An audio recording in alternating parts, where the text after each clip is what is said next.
हमारी समस्याओं का हल नहीं, फिर भी भारतीय संसद मौन है। एक आदमी रोटी बेलता है, एक आदमी रोटी खाता है, एक ऐसा भी आदमी है जो रोटी से खेलता है, फिर भी भारतीय संसद। जी हाँ, मैं कह पक्ष विपक्ष जिस तरह से ये बिल लाने में जो विपक्ष का बहुत बड़ा योगदान रहा, उन राज्यों में जिसमें भाजपा गैर भाजपा शासित सरकारें थी, उन्होंने नोटिफिकेशन पर साइन किया। कहाँ थी, कहाँ विपक्ष हमारे साथ खड़ा है, एक बोली बोल रहा है, एमएसपी की बात कर रहा है, तो वो भी हमारे थे। 1947 में भारत आज़ाद हुआ। कौन आज़ाद हुआ? आज़ाद हुए कार्यपालिका, विधायिका, न्यायपालिका, लेकिन आम जनता अभी भी सड़कों पर पड़ी हुई है, गिड़गिड़ा रही है। हम उसकी लड़ाई लड़ रहे हैं। इस जब तक विश्व व्यापार संगठन को अनलिंक नहीं करा देते हैं, जब तक उदारीकरण नीति को खत्म नहीं कर देते हैं, तब तक हम छोड़ेंगे नहीं। मैं सवाल करना चाहता हूं आपके जिम्मेदार चैनल के माध्यम से, क्या कृषि कानून बिल वापस होने से किसान आत्महत्या नहीं करेंगे? क्या देश की समस्या समाप्त हो जाएगी? एमएसपी मिलने से क्या किसानों की आय दुगनी हो जाएगी? क्या जो देश खुशहाल होगा? नहीं, इसके पीछे उसकी माँ बैठी हुई है। विश्व व्यापार संगठन जो गेट समझौता हमने किया था 1991 में, डंकल प्रस्ताव आया था, वो हमको कहता है कि सब कुछ निजीकरण होगा, सब कुछ बेचा जाएगा। उसी का दिन हो रहा है। हमें उसको अब एक नई श्रेणी आज़ादी विश्व व्यापार संगठन से अनलिंक होना है, उदारीकरण नीति को ध्वस्त करना है। ये हम चोट करेंगे बिल्कुल व्यापार पर। यूपी में कैसे चोट करोगे? सवाल ये है। घर घर जाएंगे, आंदोलन खत्म होगा, लेकिन आंदोलन खत्म नहीं होगा, आंदोलन का स्वरूप बदलेगा। स्वरूप जो जेपी आंदोलन, जो पहले आंदोलन देखा, हम घर घर जाएंगे, हम पंचायतें करेंगे, हम मुद्दे उठाएंगे, लोगों को जागरूक करेंगे। कभी हिंदू मुस्लिम कमला नहीं हो, जिस प्रकार से 6 दिसंबर को स्थापना करने जा रहे हैं कृष्ण की मूर्ति, ऐसा नहीं होने देंगे। हम मथुरा में पंचायत करेंगे, टिकैत जी करेंगे और सबको जगाएंगे, घर घर अलग जगाएंगे। हम बॉर्डर पर क्या करें बताइए मुझे? हमारी सारी मांगे घुटे क्या मथुरा का मुद्दा देख रहे हो? जी बिल्कुल। तो अब सजग है ना, आपने पहली बार कर लिया, अब हम सजग है, सबकी आंखें खुली है। जब भारत जगता है ना, देश है, जब इस देश पर तानाशाहियों का ऐसा आक्रमण हुआ है, भारत तब एकजुट हुआ है। ना कभी हिंदुस्तान टूटा है, न टूटेगा, ना कभी तिरंगा झुका है, न झुकेगा। आज हर हिंदुस्तानी जाग गया है। तो चतुर्वेदी, आपने चाहते कि मथुरा में मूर्ति का क्यों? जब कोर्ट में लंबित है, इस देश में कोर्ट बड़ा है कि ये लोग बड़े? बताइए कौन लोग हैं? वो लोग हैं कौन? बताइए मुझे। टुच्चे लोग जो इस देश की तोड़ने की साजिश रचते हैं, जो देश में नफरत फैलाने का काम करे, वो लोग कौन है? इस देश का ये देश कैसे चलता है? संसदीय प्रणाली से संविधान चलता है। संविधान अपना काम करेगा, जैसे इस प्रकार से हमारे में काम किया है। तो आप भी कहाँ संविधान को मानते हैं? क्यों नहीं मानते? हम यहाँ कोई उपद्रवी दिखा, हमने कोई दंगा किया? उपद्रव खड़े, धारा 144 लगी हुई है जी लागू है, लेकिन हम खड़े तो उन्होंने लगा दिया, तो हम क्या करें बताइए मुझे? हम क्या करें? हमारे पर तो तोप लगा, तो हम क्या करेंगे? हम तो निहत्ते हैं, हमारे पास तोप नहीं। 28 जनवरी का हमारी लाइटें काट दी गई, पानी काट दिया गया, हमारी सुविधाएं छीन ली गई, हमारी सुरक्षा व्यवस्था, ये हमारा मौलिक अधिकार है। एक जब डिस्ट्रिक्ट में मौत होती है, उसके लिए डीओ जिम्मेदार होता है। भूख से किसी की मौत होती है तो हमारी लाइट पानी क्यों काटा गया बताइए मुझे? जब सुप्रीम कोर्ट का दिया है कि गन्ने का भुगतान 15 दिन में होगा, नहीं 4% ब्याज की दर से देना पड़ेगा, तो वो लोग मानते हैं सुप्रीम कोर्ट की बात? बताइए मुझे। हमारे मौलिक अधिकार छीन लिया गया यहाँ पर, बताइए। आप बॉर्डर खाली कब करोगे? जी, हम बॉर्डर घेरे कब है? हम तो जा रहे थे, हमें रोका गया। हम मांग रहे, अपना अधिकारों की लड़ाई लड़ रहे हैं निहत्ते होके।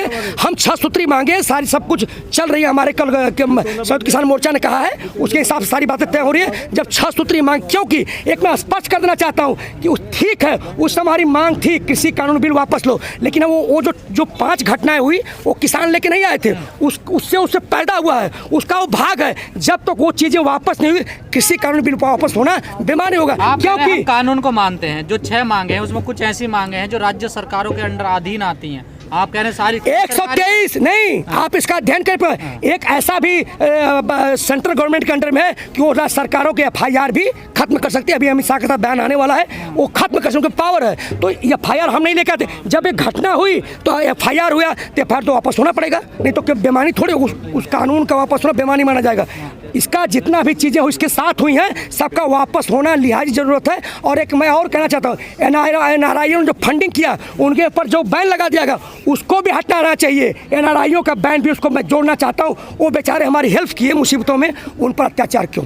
कंगना रनौत जो आशीर्वाद लिया है, जिस प्रकार से इस देश में तोड़ने का जो आशीर्वाद लिया है, जिस प्रकार से भगवा लहराने का आशीर्वाद पहले भी लिया था, वो टूट चुका है। मैं कहना चाहता हूँ कि जब गीदड़ की मौत आती है तो शहर की तरफ भागता है। आज वही जिस किसी ने भी अगर इस जो गीदड़ था वो शहर की तरफ भागने, यानी किसानों की तरफ, इस देश के दस्तकारों की तरफ, पत्रकारों की तरफ, मजदूरों की तरफ भागने का प्रयास किया, वो जमी दोज हो गया। नाजनीनों की नादाओं पे दुनिया फिदा है यारो, नाजनीनों की नादाओं से दुनिया को बचा लो यारो।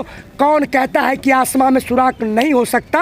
एक तब पत्थर तो तबीयत से उछालो यारो। हमने तबीयत से पत्थर उछाला और आज उनका सब कुछ खत्म हो चुका है। राष्ट्रवादी पार्टी का प्रचार करेंगे वो 2022 में? जी मैं पूछना चाहता हूँ, उस देश का राष्ट्रवाद कौन है?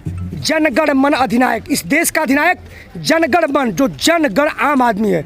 अब भारत भाग्य विधाता, इस देश का भारत भाग्य विधाता कौन है? जनगण मन, मतलब आम जनता है, दस्तकार, मजदूर, किसान, ये सब लोग हैं। कौन लोग राष्ट्रवाद? इस देश की परिभाषा कौन तय कर रहा है? Who is Kangana Ranaut? जिस प्रकार से उनका पाश्चात्य भारत जीवन रहा, उस आधार पे कह रहे हैं क्या? करोड़ों कौन है उनके, आप कह रहे हैं कौन है कंगना रनौत? फॉलोअर्स तो मैं भी देख लेता हूँ। फॉलोअर्स बनना इस बात का सर्टिफिकेट नहीं है कि वो जो कह रहे हैं वो देश की परिभाषा है। इस देश का परिभाषा जो हम भारत के लोग, हिंदू, मुस्लिम, सिख, ईसाई परिभाषा है, न कि फॉलोअर्स परिभाषा तय करता है इस देश की। ये देश संविधान से चलता है, ये देश संविधान प्रणाली से चलता है, ये देश किसी बड़े बोलेपन से नहीं चलता है। कहते हैं इस देश में मोदी मुमकिन है, तो नहीं। इस देश में शिक्षा है, रोजगार है, स्वास्थ्य है तो मुमकिन है। इस देश में किसान है तो मुमकिन है। इस देश में सिख है तो मुमकिन है। देश तब मुमकिन है। ये कंगना रनौत जैसे लोग हैं, साक्षी महाराज लोग कौन है? बड़े हमें तो कहा था, आंदोलनजीवी कहा था, हमें खालिस्तानी कहा था, माओवादी कहा था, पाकिस्तानी प्रो कहा था, चाइनीज प्रो कहा था, जिहादी किया था, हमें भारत टुकड़े गैंग कहा था। क्या हुआ? सब खत्म। आज क्या हुआ? हमें सत सम्मान के साथ, किसी का गुरु टूटा है, किसी का घमंड टूटा है, आज भगवा हारा है, तिरंगा जीता है। हम 26 जनवरी को तिरंगा लहराएंगे। भगवा को हमने जमी दोष कर दिया है, आगे भी लड़ाई जारी है। जम के रखना कदम, किसमें कितना है दम। अगर हम किसानों को, मजदूरों को, इस देश की जो थाती है उसको छेड़ेंगे तो हम छोड़ेंगे नहीं, और ये भी इतिहास गवाह है। जय जवान, जय जवान। इन्होंने राजस्थान में भी कहा था 300 के पार, महाराष्ट्र में कहा था 300 के पार, इन्होंने दिल्ली में कहा था 300 के पार, इन्होंने बंगाल में भी कहा था 300 के पार। और क्या हुआ?